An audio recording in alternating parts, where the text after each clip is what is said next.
I think we are ready to go. So yeah, hi. Thanks everyone for joining our inaugural webinar. We are very happy to have such a great turnout and such great speakers to join our first webinar. So yeah, very excited about that. I will start by sharing my screen.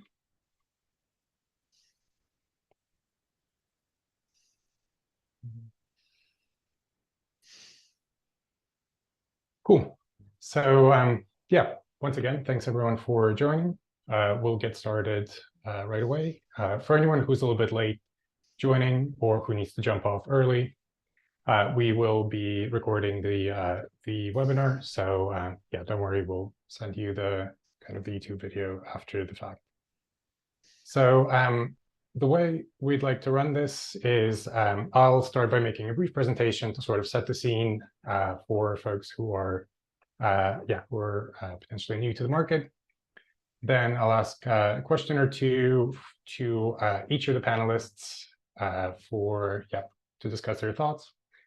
Then I'll we'll have more general questions for the entire group, and then we'll finish with audience Q&A. So if you'd like to ask a question, please use the Q&A function, and hopefully we'll be able to answer a decent number of questions towards the end of the webinar. So I'd like to start by introducing our very esteemed panelists. So first off, we have Patrick Greenfield. He's the biodiversity environment reporter at The Guardian. Then we have Chris Leeds. He is the carbon market lead at Standard Chartered. Then we have Viviana Lujan Gallego. She's the acting head of nature-based carbon strategy at Climate Asset Management. And then we have Elias Airy. He's the chief science officer and co-founder at Renoster. I'll be moderating the panel. Anton Root, I'm the co-founder at Allied Offsets. So again, for anyone who's joining a bit late, we will be recording this. So if you missed anything or if you need to drop off early, we'll follow up after the fact. So I guess just to start a little bit about my background, most of you probably don't know this, but I studied media criticism at the journalism department at NYU, and I actually worked as a journalist for a little bit. So I've thought quite a lot about what it means to be a journalist, and I spent a lot of time thinking about the role of the media.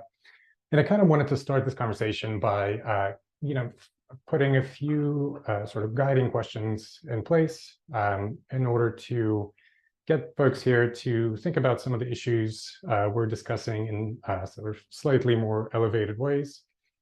And also, obviously, to set up some of the questions that I'll be asking the panelists later on in the conversation. So the first one really is quite fundamental, and that is really just what is the role of the media? So and it means quite different things to different people. So to some, it's to inform. For others, it's to explain. And for others still, it's to expose. So every journalist, of course, has a different approach. And I think everyone who thinks about how well journalists do or the role they have, they're coming at it from different points of views. Likewise, it's important to think about the concept of, the truth. And really, is there one unambiguous truth that can be covered or explained by journalists? I think that's especially true for the voluntary carbon market, which is really complicated and has a lot of sort of factions, a lot of sides, even among people who are sort of broadly on the same side. So this makes it really quite difficult to determine whether there is the sort of concept of both sides, or whether journalists have a responsibility to kind of cover issues from sort of a positive or a negative point of view, et cetera. It's really not as simple as sort of a black and white Manichaean concept.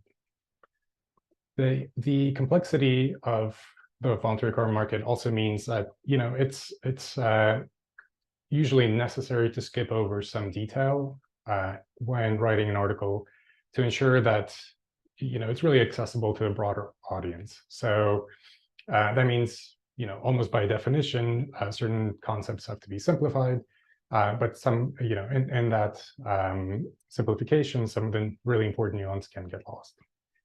And then finally, when it comes to sort of covering the truth, or what one might perceive to be the truth, it's important to also keep in mind that folks really come to, and journalists come to everything that they do with some inherent biases, and it's important to keep those in mind when covering the news. Finally, I'd like people to kind of think about what is the relationship between the media and an industry. Realistically, it's really a symbiotic. Usually, it's a symbiotic relationship. If it's too adversarial, then I think journalists can struggle to capture the nuances of a story without having people in the industry to talk to. But of course, if it's too friendly, there might be too much trust between the both sides, and some of the role of the media might be a little bit simplified. So it's likely to be somewhere between, but where exactly that is, I think, is a bit of a gray area. Now, going from the highly sort of theoretical introduction to talking a little bit more about what we're discussing today. So what has been the impact of media in the VCM specifically? We see that there have been a number of stories in the press about the VCM. Of course, I don't think it's a surprise to any of the folks on the webinar today, but most have been fairly negative, though not all. The way I've kind of interpreted the negative stories is they've tended to fall into two general buckets. So some stories call into question the integrity of the credits, so either the way the emission reductions are calculated, or they call into question the companies and the brands that are using credits to make their sustainability claims. So these stories have contributed to lower activity in the market. I think it's not fair to say it's been all due to negative press around the market. I mean, it's been a difficult environment overall. We've seen, of course, rising inflation, war in Ukraine, and that's contributed to lower business sentiment, I think, across most industries, and especially the VCM. But of course, concerns around the sort of quality of projects due to the media reports clearly have not helped the market. And this you can see by looking at the data, and really from 2016 to 2022, we've seen general increases in the number of credits retired. And that's, that annual growth ended in 2023. And that's sort of end of 2022, early 2023 is when a lot of the sort of high-profile negative stories came out about projects and project developers in the VCM. This is also seen in the prices for credits. We've seen prices kind of retreat from their peaks at the end of 2022, again, early 2023, and they've really only recently stabilized in the last couple of months. Now, one final note before we get into the discussion. So I wanted to touch upon why we're organizing this webinar. Really, put simply, we wanted to kind of bring people together who might have different perspectives, and for them to be able to discuss their concerns, their issues in an open forum. I think oftentimes on both sides, there's a bit of an echo chamber, sorry, especially in the VCM, and really having a more kind of constructive conversation, I think, is important in order to ensure there's trust in the market, but also for everyone to be able to feel like they've been properly heard, and that they can respond to the criticisms that may be levied against them. So yeah, that covers my kind of setup for the rest of the webinar. So yeah, let's jump in. My first questions are for Patrick. So I went through the last 9 or so months of coverage that you've written, and I'd say about 20 of the last like 60 or so stories have mentioned carbon credits or carbon markets. So my first question is, how did you become interested in covering the VCM? Yes, well, hello everyone, and great introduction, Anton. So I started looking at carbon markets in 2020 with groups of other journalists, and I guess the perspective that we approached from the point of view of our readers is we were swamped at that time in the UK and Europe and other places around the world with claims of carbon neutrality. I guess it was the kind of Greta Thunberg effect, right? The consequence of that real focus on the climate crisis, the need to do something about this big kind of challenge of our time. And it was one of the major ways that companies started to signal that they cared about the environment and they were taking action. And I think kind of journalistically, I and the reporters I've worked with always approach this subject wanting to know the answers to very simple questions, right? Kind of, is it as good as it seems? What is a carbon neutral burger, right? Tracing, I mean, it's pretty clear what a carbon neutral burger and where the emissions are coming from when you're looking at a carbon neutral burger or a carbon neutral flight or whatever it might be. But we wanted to know what was cancelling out these emissions, right? And that's what we were tracing back, and found that many were Red Plus projects, often the same kind of ones. It was the most popular and most popular project type, and from that point of view, we just kind of point onwards, we're looking for high quality, independent scientific research or econometrics research that I guess is essentially stress testing that, right? Because they're big claims for companies to make, right? If you can pay a few dollars to cancel out your environmental impact, then that's maybe something very exciting, right? That there's something we can do very cheaply about the climate crisis in many sectors, and this needs to be scaled up. But I mean, as you all know, when we looked into this, we've found that's not to be the case in many cases, not all. Okay, yeah, and I guess to pick up on that point, I mean, of course, I think it won't be a surprise again to most of the folks here, but most of the stories that you've written that mention carbon credits or carbon markets have been quite negative. So my question is simply, do you have a bias against the carbon markets? No, I wouldn't say negative either. So I think, to be clear, I have a master's in economics. I am trained in causal methods. It's obviously something that's key to offsetting. Markets do amazing things, but they also have their limits. Not everything can become a market. And I think also, just to say at this stage, and which is the premise of this talk, right? The Guardian effect.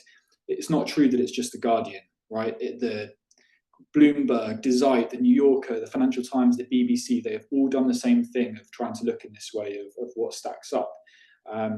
Because if you are an environmental journalist, in my books, you're listening to editors every day wanting solutions, wanting to know about things that work. And when something's lifted up in that way, you want to stress test it and look at it. And very simply, when we were going through this process, often also speaking with people inside the voluntary carbon market, right? They were saying no, that there are big problems, and that's been the case whether it's kind of project-based Red Plus or cook stoves, even tree planting, renewable energy. I mean, once you start to put those together, that's a really very, very significant majority of the VCM that has deep problems that people have known about for a long time.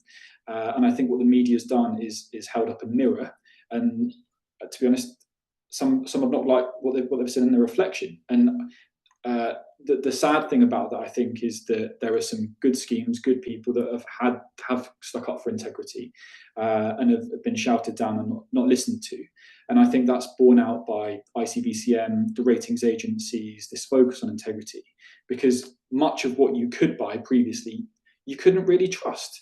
And worryingly, in many cases, in some cases, I should say, pardon me, there are human rights concerns. that again, once you start looking into them, that were open secrets, unfortunately. And I mean, hopefully this will be the start of a process that sorts itself out. From that would be a kind of a tool to help us fight the climate crisis if that happens. But I think there's really a question over whether that's going to happen still at the moment. But I really hope it does from my point of view. Okay, cool.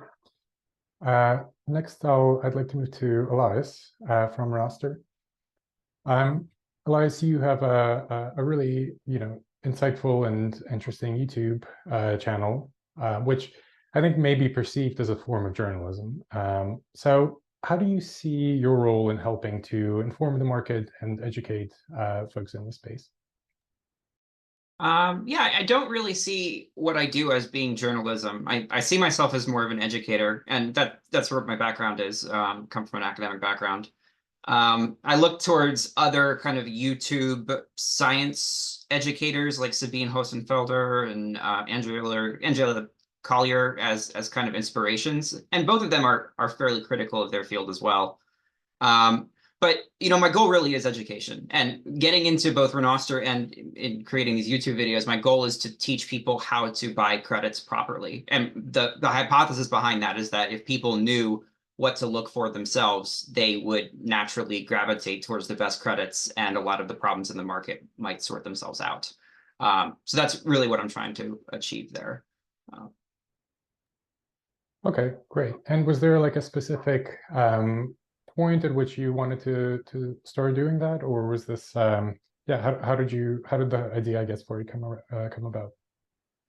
I mean, well, I've been in the carbon industry for the last 5 years, and I used to work at a fairly large broker, Pachama, and I left that company about 2.5 years ago. And I just wanted to have a bigger impact in helping people decide which credits were good and bad. And so I was looking at the market, and it just didn't seem like there was that many people who were really able to look at these projects and understand what was happening in them. And the reality is, I think with a lot of these projects, 30 seconds on Google Earth can tell you what's going on in the nature-based project space. So that's kind of the tools that I just wanted to equip people with. Hopefully I have to some extent. Excellent. Thank you. Chris, I'd like to come to you next. So, I think, of course, you've been involved not just with Standard Chartered, but a number of industry-wide initiatives, including ICVCM. So what has been sort of the market's response to the negative coverage in the media? Thanks, Anton. Thanks for organising this as well. It's really good to be able to have this debate. So yeah, really excited to be part of this this webinar today and the ongoing debate. So I think first thing to say, so just to point out, I am the head of carbon markets development at Standard Chartered, but I am also on the board of the ICVCM and was very involved in the setup of the ICVCM through the organisation that was responsible for putting it in place, which is the task force for scaling the voluntary carbon markets. And so a lot of work has been going on in these markets for many years. And I mean, the VCM itself, as I'm sure many people know, goes back good part of over 20 years. Many of the methodologies were set up on the back of the previous compliance market, if you like, set up under the UN, under the Kyoto Protocol, the Clean Development Mechanism. So there's been a process of evolution all the time. And in fact, the market's always about continuous improvement. And so, absolutely, the scrutiny that we see from the media is important. We need to see that involvement of the media. We need to see the critical voices out there. But there's a lot of critical voices internally as well. And we've done an awful lot of work. And the people I work with, some incredibly credible experts and incredibly knowledgeable people, who've worked tirelessly over many years to put these methodologies and these systems in place to assess in a science-based way all of these emissions reductions projects. And it's not easy. Everybody acknowledges it's exceptionally complicated. There are counterfactuals that we're working with here, and baselines and additionality, and all of these various concepts, which a lot of people get confused around. And so, we welcome the scrutiny, but I think for something like the ICVCM, in many ways, we've had to, we need to shut ourselves off from that. The ICVCM has to be, it's an independent body, and it has to, it can't be influenced by any of these outside voices. And so it does its work very much trying to be as independent, as science-based, as factual as possible. The groups on the expert panel and on the various other organizations within the ICVCM have taken an awful long time and an awful lot of work to actually to support this the way of scrutinizing projects. And the idea behind it is, and the idea behind the core carbon principles, is that we increase that consistency of standards, so that we can turn around and say, well, these projects and these methodologies support high integrity, high quality projects. We're not going to get everything 100% right. That's impossible. This whole kind of idea of perfection is impossible. But certainly we're going to try and improve those standards and ensure that there's a consistency around them and continue to improve them. In fact, that's one of the reasons why we've set up this continuous improvement work program within the ICVCM to look at matters like permanence and additionality and supporting local peoples and indigenous populations. We have a board which is made up of 22 individuals. Three seats are actually reserved for IPLC. So, there's a lot of work that's gone to ensure that we involved everybody, all the stakeholders in this market. We have a market consultation group, which anybody's welcome to join, who supports the development of the market. So it's an awful lot of work that's going on to really, really ensure that standards are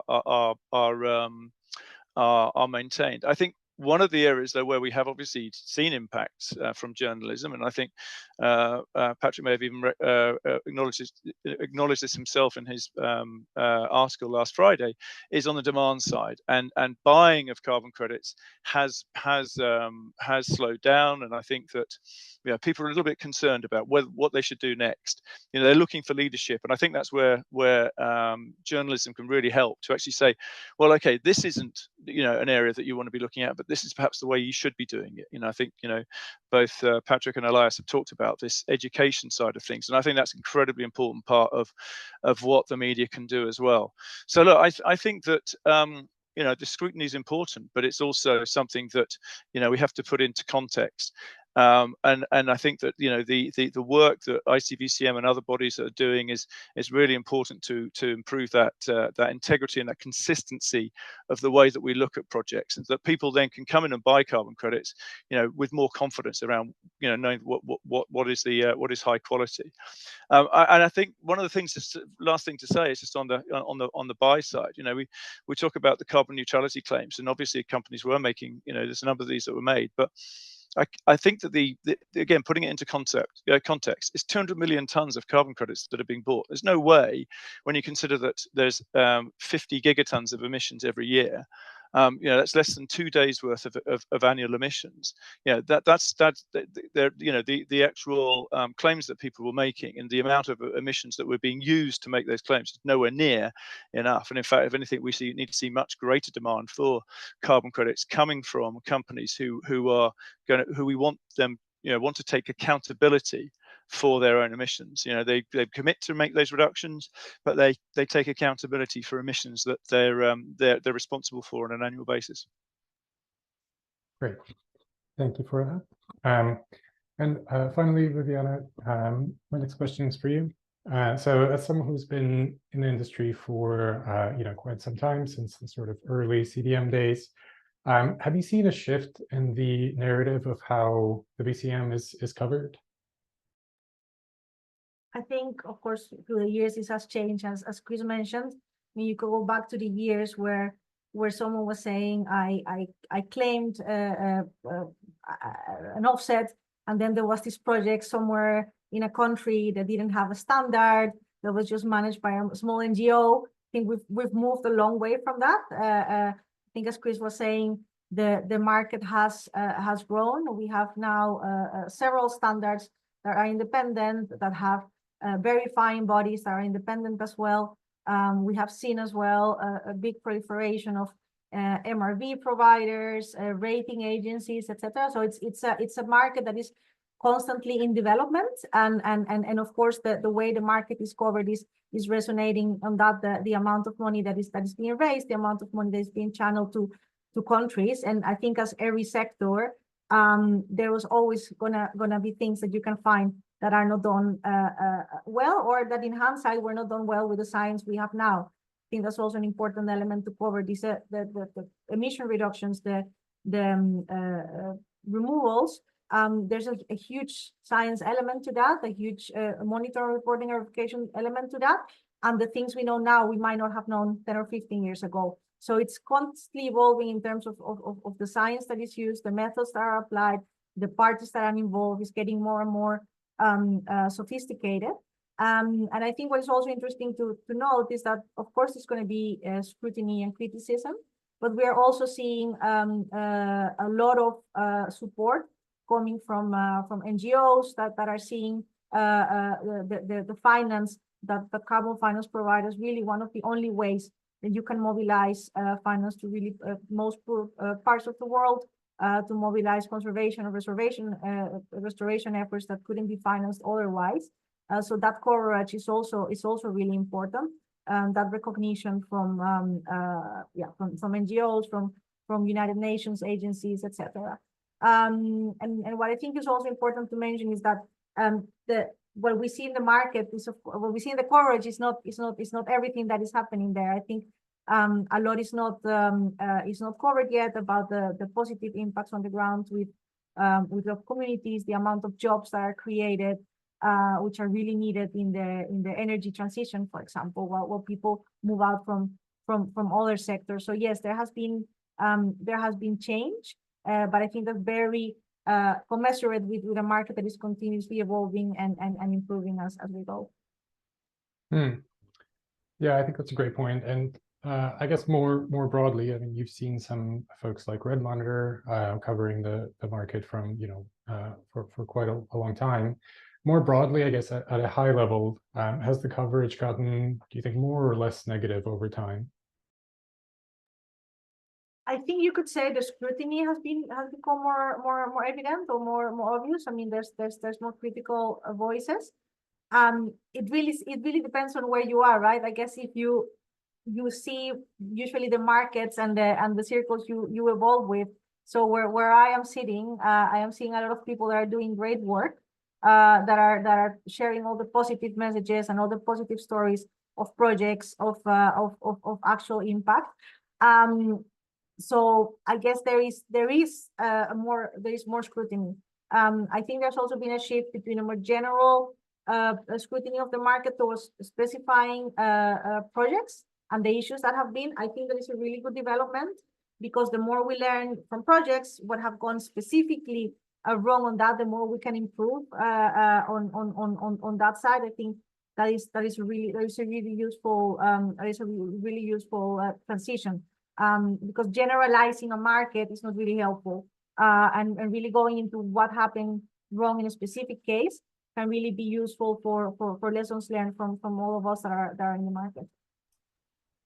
Anton, can I quickly come back in on what Viviana and Chris was talking about there? I think something, I mean, even for removals, to bear in mind here, but almost certainly with avoidance, right? We're having arguments about how the world would have been, right, which are inherently unknowable questions. We don't know. And I think something that maybe has taken the VCM by surprise, but definitely not other sectors in the last 30, 40 years, are causal methods being applied in policy, and I guess the kind of changes in econometrics about that, right? Top economists have pioneered stuff. It's been recognized by the Nobel Prize Committee 2 or 3 times, right?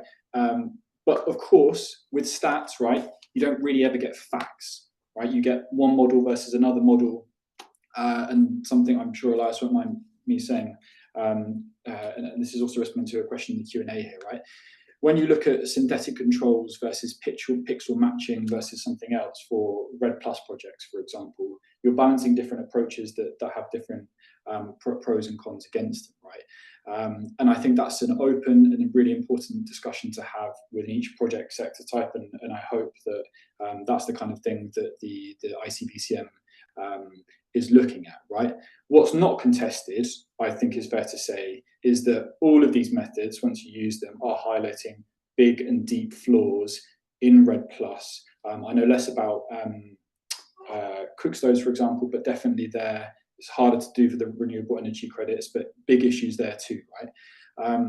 And the consequence of that, of having headlines where you have 90% of a subset of REDD+ credits are worthless, right?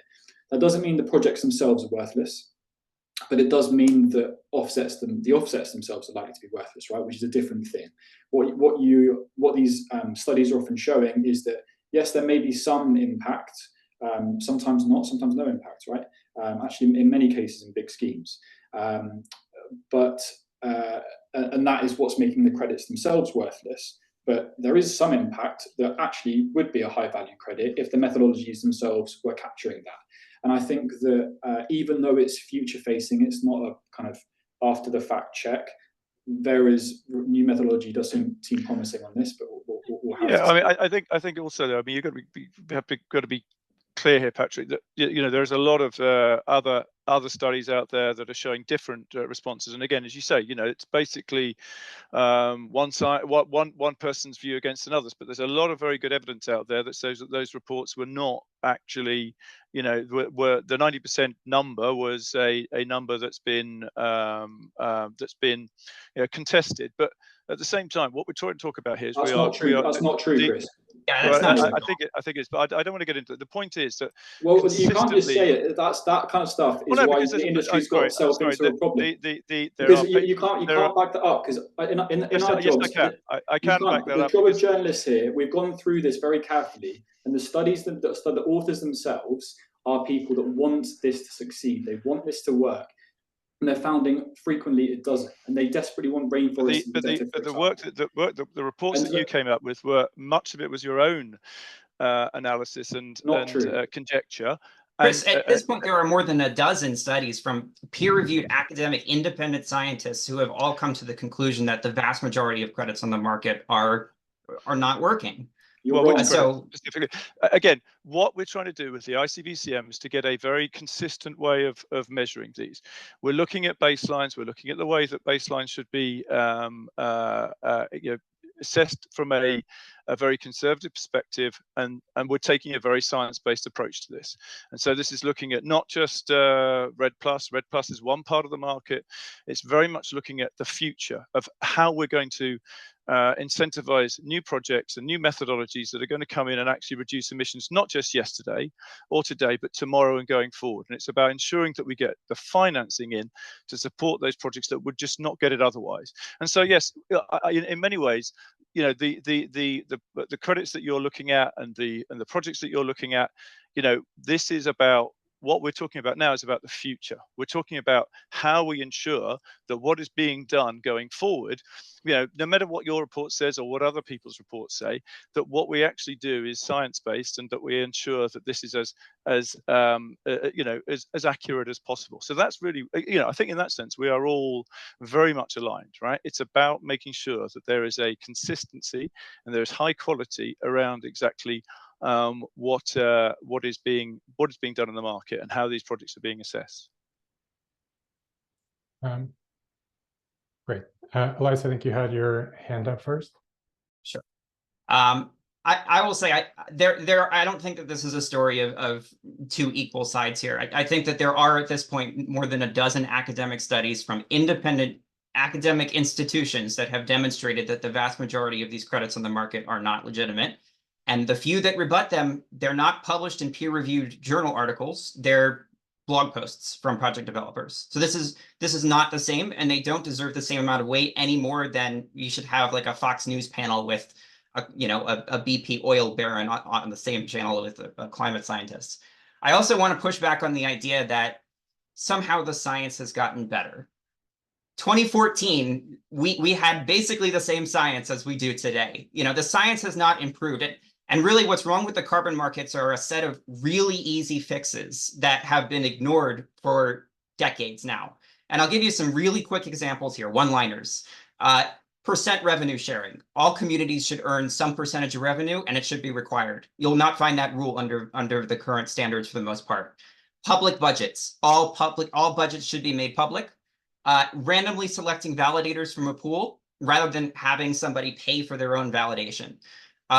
Using remotes, using like a set of publicly reviewed maps to figure out how much carbon is actually inside these projects and how much deforestation has happened every year, instead of having people submit their own numbers. So these are really obvious points that should have been implemented from day one. And I've got a whole list of them beyond that, but they haven't been for some reason. And it's not because of the science. Anton, can I come back in on the back of that?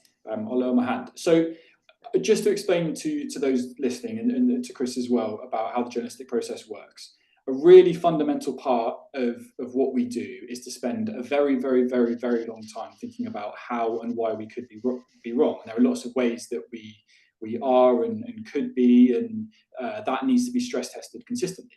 And our role as journalists is to balance information against each other, right? So we reviewed every single study we could find. For example, in the Red Plus case, as Elias mentioned, there are a few, but not that many, right? Compared to other fields, there are more coming, and broadly, their findings are all the same. And I know that often leads to kind of accusations of cherry picking and that kind of thing, right? And all we did in terms of our analysis was take what those studies had found and compare it with what the Vera projects reports and put the analysis out the other end. And then what we did, because we are not academics, we're journalists, is we got several people, carbon markets experts, ecologists, economists, people who had expertise in all of these different areas to look at and stress test areas we could have been wrong, right? And that's the approach we take with journalism. Also, being kind of angry and upset about the outcome of that, right? It's important for us to be agnostic in this process. I was surprised by the findings as well, and the rest of it. But I guess kind of not being able to accept that there's a problem and holding, I guess, kind of LinkedIn world versus peer-reviewed academic studies as equals, which appears to be the suggestion, is where the VCM is getting itself into trouble, right? And that's not a personal attack. That is just I guess kind of how the world works on this and how journalism works, and it's not going to change, and it's holding back progress, unfortunately. Anyway, Chris has got his hand up. Yeah, Chris, please come in. Yeah, no, I mean, again, I'm not arguing about the reports and what's being written. What I'm saying is that the approach that we're taking is science-based. It's not new science. It's the way that we that we're working through over a very long period of time. This has taken the best part of 3 years to get to where we are now, where we're starting to actually get to the point where we can issue the CCP labels. And it's an incredibly rigorous process, and it isn't being influenced by any external factors. It's very much looking at what needs to be done. Some of the areas we talked about around benefit sharing, absolutely, that's an important key part, and that's very much part of what the ICVCM is doing and what the standards have been expected to lift up to. So there's a lot of work in what we've got in the CCPs around benefit sharing, around local communities. And again, we've got those voices of the IPLCs on our board. We have an IPLC review group, so there's an awful lot of work that's going on there that we know is important, and it's always been important, and it continues to be developed. These are all the reasons why we're trying to develop why we've worked on the continuous improvement work program. So we're just seeing the way that the market evolves, and this is how the science works in carbon markets, right? Because you learn by doing. And this is the approach that has been taken from early days. And we look at things like renewables, which early on needed support from carbon markets, and that's what the carbon markets are there to do, to bring financial support to projects that wouldn't get it otherwise. Now that technology has improved and costs have fallen, many of those projects no longer need the support of the carbon markets. They're no longer additional. That's a real success, right? That's a success that we've seen, delivered, and now renewables can compete with fossil fuels. That's great news, and we'll see that again and again in the carbon markets. And we want to see that. We want to see those successes, because that means that actually we are finding ways of decarbonising and reducing the costs to society. So it's really about not the journalist integrity here. It's about just following that process, and we're really, really keen on making sure that happens. Thank you. Viviana, please go ahead. I just wanted to highlight, and I'm not a scientist myself, so apologies if I use the word science wrong. With science, I meant methods and tools and all the things that we are using now to understand what is a good project and how do we assess that. And what I was trying to get at that as well is, for example, what we are seeing is the whereas geospatial analysis, for example, was very expensive lots of years ago. A few people could have access to that. You have now lots of services providers, for example, that can help you go into a project area where you go in and tell you, has there actually been deforestation? Has there actually been change of land use in the last 10 years? Those were things that were not available in the past. So that's what I'm trying to say, that the market is developing and the tools that we are using to make sure that the projects we're investing in are getting better and better. And then hopefully we're getting to that point when we are making sure that when we are claiming that there's emissions, we are doing that based on science, based on the tools that are actually guaranteeing that this is done with the best practice and the best science available at the moment. Thanks. Yeah, and Patrick, before you jump in there, I also just wanted to ask one of the questions that's come up in the Q&A, which is, really when it comes to covering the VCM, do you feel like you have a responsibility to cover both sides, or you have a responsibility to present like a better solution, or because I think everyone here agrees that there are this is an urgent problem, in fact a critical, probably deadly problem, so taking a highly critical view perhaps takes away from some of the good that the VCM is doing. So yeah, just wanted to also open that up for conversation. Sure, that's what I wanted to pick up. I think it's Brett Jacobs. Oh, it's just jumped away. Brett Jacobs has asked a similar question in the comments, right, about a paper that was kind of saying that for those who can't see it, that I guess the scientific underpinnings of the things that the VCM is attached to with nature-based solutions is scientifically sound, right? And that's what I wanted to get into on this, right? I think first I reject that it's a both sides thing, right? This is about engaging with the detail of what's being said, proper analysis, and I think attempts to make it a kind of two sides thing is silly and gets in the way of actually working out solutions here. From what I see of the kind of literature on the project types that I've looked into most, this is really a story of potential, right, that's being unrealized. Yes, it can be. Yes, of course, it's true that restoring nature, that protecting rainforests, that switching your cook stoves, that protecting peatlands, all of these things, of course, have very significant climate benefits and biodiversity benefits, and could and should be rewarded by the VCM if they're impactful. And the information at the moment, broadly, not all, of course, there are always many caveats, is that it's not really working, top line, right? But there is a core that could be improved, expanded, and that could have integrity, right? And that's a complicated picture. That's not a two-sides picture. I also want to bring up something that Kola Ibrahim has said in the comments, right? So he's talking about the negative consequences of the VCM and human rights abuses in Africa, right? I think, Kola, sorry to skim your question like that.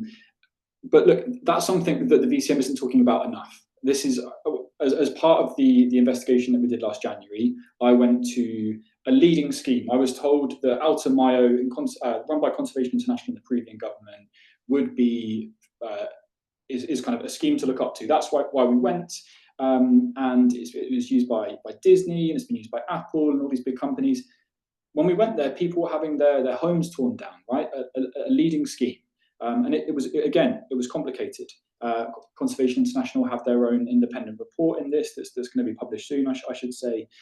But refusing to recognise that, yes, there's good, yes, there's some benefit, yes, Indigenous communities could benefit from an improved system, is great and important to say, but there are also huge problems, right? Afterwards, I went to the Koika Congress, which is a meeting of Indigenous leaders in the Amazon in Lima. They were all talking about piratas de carbono, right? Carbon pirates. People turning up with contracts in English, trying to rip them off, trying to get their carbon rights to their territories. It's complicated, and not accepting and addressing that is only going to get us in this kind of cycle of one side says this, one side says that. I personally, I would love it if the VCM succeeded, right, and learn the lessons and went on from this. But hard questions need to be resolved first. Chris, go ahead.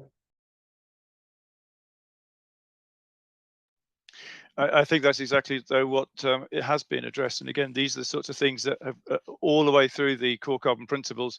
That's very clear. I think the other thing that's very clear is that it's going to be very difficult, if not impossible, for companies to go and do carbon projects around the world without some kind of government or state involvement, right? As we move into now we're covered by the Paris Agreement, you know, carbon is a sovereign asset, and so governments will want to be involved. You wouldn't do carbon projects in a country any more than you would turn up and start drilling for oil, right, without any government involvement. So this is going to happen more and more, and you know, in some situations the government is going to be absolutely the right people to be working with, and in others, you know, we have to be a little bit more careful around that, as you would with any other commodity and any other good, if you like. So yeah, but these are things that, again, as I say, the ICVCM, it's being addressed, has been addressed for many years, and continues to be something that we're working on, and there will be continuous improvement on that. You know, both in terms of the current CCPs, but also in terms of the CCPs as we evolve going forward. But you have to give companies time to adjust, because you need to be able to invest and to make those decisions. It takes time for organizations to change. You have to, you know, there's a very rigorous process of public consultation that has to be gone through, and the change in the methodologies takes time to actually to get agreement and to be finalized. So, you know, we have to be thinking about what works today and how we make sure it works even better tomorrow. But that's absolutely what we are doing and what we'll continue to do. So, you know, I think that's a really important thing to remember. Elias, please go ahead. Well, first of all, I do feel like a personal obligation to point to these projects that are doing a great job. And I think that I don't know that there's any other industry in the world that has such a dichotomy between, you know, in some instances we have human rights violations, and in some instances we're literally reforesting the earth and feeding starving people. So it's very hard to not just find you know, to not just pick a side there. But I would push back that the ICVCM has. I don't want to be too critical of the ICVCM, because it's an ongoing body of work, but I don't think the core carbon principles addresses much right now. I don't think that it's specific enough in any detail to really deal with the problems that are on the industry right now. And I'll give you one example. You know, transparency is one of the ICVCM's requirements, and yet a lot of these carbon projects, we don't even know where they are. They don't even tell you like what forests they're protecting. And so on Vera and on Gold Standard and a lot of these you know, registries that have been signed off by the ICVCM, we don't know where they are. We don't know what their budget is. We don't know how much money they're actually giving to people on the ground. So it doesn't, you know, if transparency is good, but we need to be quite specific about what these things really mean. And I don't think that the ICVM is quite there yet, but I don't want to be too critical of a body that's trying to improve the space. So Chris, is that an old hand or is that? That's an old hand, but I'll just say, I mean, look, yeah, obviously we welcome all inputs. So, you know, it's important that we hear voices, and that's the thing. It's very much an open organization, the ICVCM. I also think when you talk about transparency, you compare it to many other markets. You know, there's not very many markets or many commodities or areas where you can go in and click on a website and find huge amounts of data that's there, and information about projects. So, you know, I think, you know, can it be better? Absolutely. There's always ways to improve, but I think there's always, you know, we are starting from a pretty strong position in many ways. Great. Patrick, I think you were next. Yep, and then Viviana.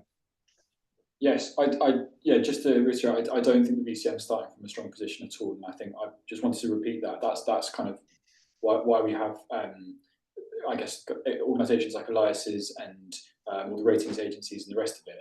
And I think on the ICVCM, it's important to say this is an industry trying to regulate itself, right? And the jury's really out. I mean, we'll get the first, I think it's on pretty soon.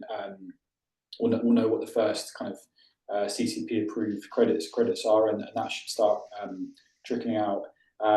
But they're like it's the ICVCM is going to be one body, and they are vulnerable to independent research. And like, kind of good luck to them. But this is not going to be. I guess this will be a slow process of things turning around. Yes, Viviana, please go ahead. I think I wanted to add that in addition to the let's say the self-regulating efforts that entities like the ICVCM and the UCMI are doing, the corporations and the investors in the projects are also improving the due diligence, the level of ESG and impact scrutiny that is being done. So again, the criticism has helped as lessons learned. What are the things that you don't want to see in your projects? What are the things you actively need to be seeking out in the project? So I think we need to start from a premise that most of the people in the market are trying to do the right thing, and that we are trying to be part of the solution of a critical issue that doesn't have too much other tools to mobilize finance at the moment, and that as from that perspective, most of the actors in the market are trying to also improve from that perspective. What you were saying about human rights, about community benefit sharing, about government involvement. I mean, you would be surprised the amount of questions that you find on this on a due diligence questionnaire, the compliance action plans, the ESG action plans, etc., etc. Those are things that are actively being addressed by corporations and investors investing in these projects. Great, Patrick, is that an old hand or? That is an old hand, but there's something I want to say very, very quickly that's important. I think something that's really important to acknowledge to the audience is that there are good projects that have been caught up in this, right?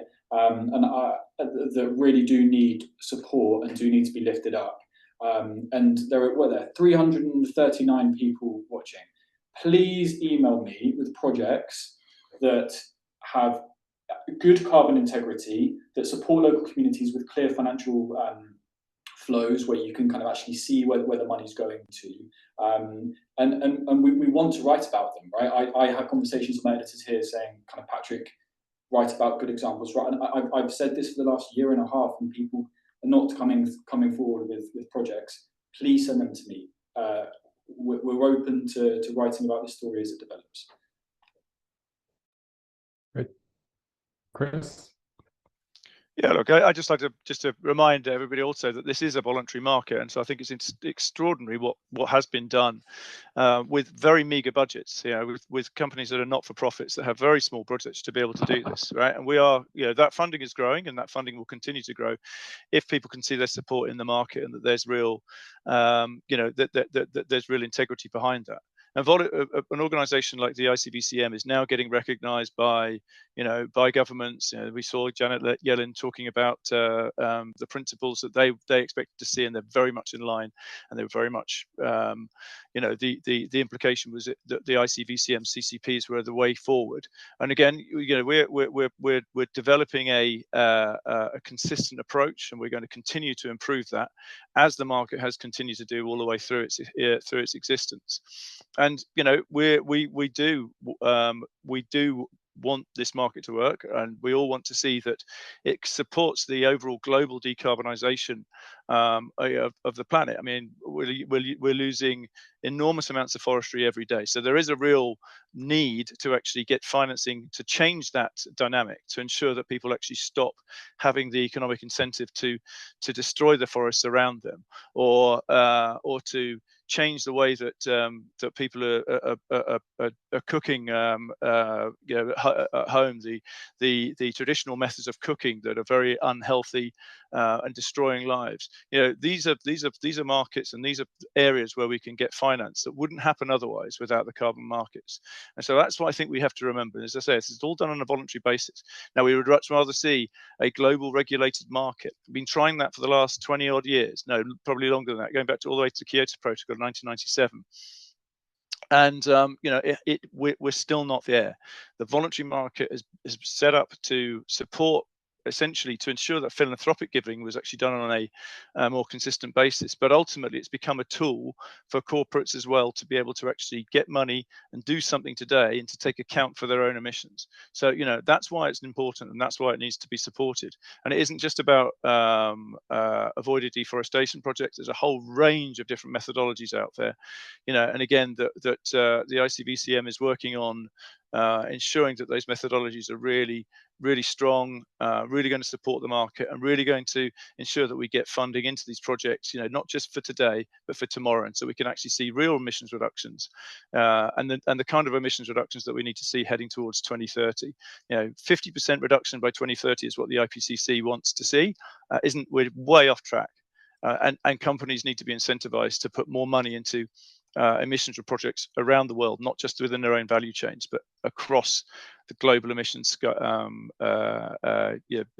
across global emissions. So it's really, really key that we support these markets.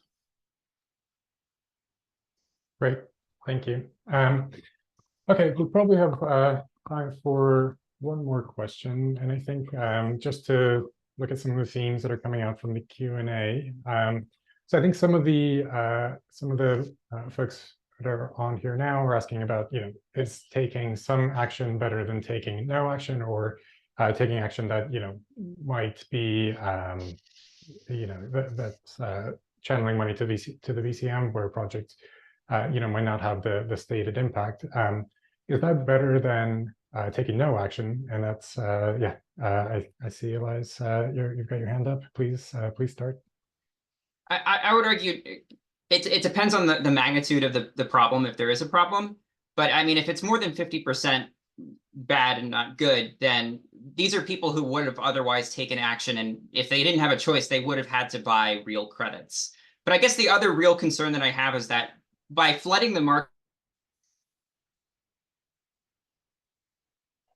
conservation quite tricky. And the reason for that is that, I mean, globally, it probably costs something like $30 a ton to be doing this work.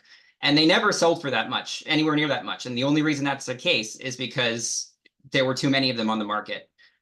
So I really worry that in some ways the voluntary carbon market has disincentivized action. Absolutely. The evidence that's being disputed very heavily in the comment section would indicate that this should be a low supply, high price market, right? Which would funnel money where it's having an impact, and it would incentivize companies to decarbonize as quickly as possible, and many of you would make lots of money. Thank you. And then final thoughts from Viviana and Chris. I think I would say that's not take some action or not take action. It points we need all the action. I mean, every little bit counts. I mean, the house is on fire, as you all know. Chris already mentioned the IPCC numbers. We need to do absolutely everything that is in our power to do that. And yes, we might get some things wrong on the way, but even the projects that may not have halted the deforestation as they thought, have conserved forests that are key to maintain meteorological systems. They have maintained biodiversity, etc. The problem we have with carbon is that it is the only proxy we have at the moment to value a lot of the ecosystem services that nature provides. So until we find another way to be able to monetize or to provide value to all these services from restoration and conservation projects, this is actually the best thing we have. So I think we should all be trying to just make it better and better instead of trying to basically sink it. Chris, final thoughts? Yeah, I just think that, again, when we talk about demand and the oversupply, there's a few 100 million credits of oversupply, supposedly, but that's what, less than a day's worth of emissions. So it's really the fact that we're not seeing demand, strong enough demand. And the reason there's not strong enough demand is because corporates don't have the incentives and they don't have the desire to do so. And they're put off by negative articles and by reputational concerns that they might have of being accused of one thing or another. So I think that the point is, it is important to do something. And as Viviana just said, it's about using all the tools. Companies have got to commit to decarbonisation. They've got to be on credible decarbonisation journeys, but also they should be taking account for their emissions on an annual basis and buy credits buy credits to take account for those emissions on an annual basis. Great. Okay. Well, that's all the time we have today. But yeah, thank you so much for the panelists for joining the conversation. You know, great to see the lively conversation, and I think if there's interest, of course, we'd you know, love to continue the conversation with the folks here, as well as anyone else who'd like to participate. So yeah, thank you again, and thanks all the folks. Thanks to all the folks that have joined, and yeah, thanks everyone. Thank you. Thanks, everyone. Bye.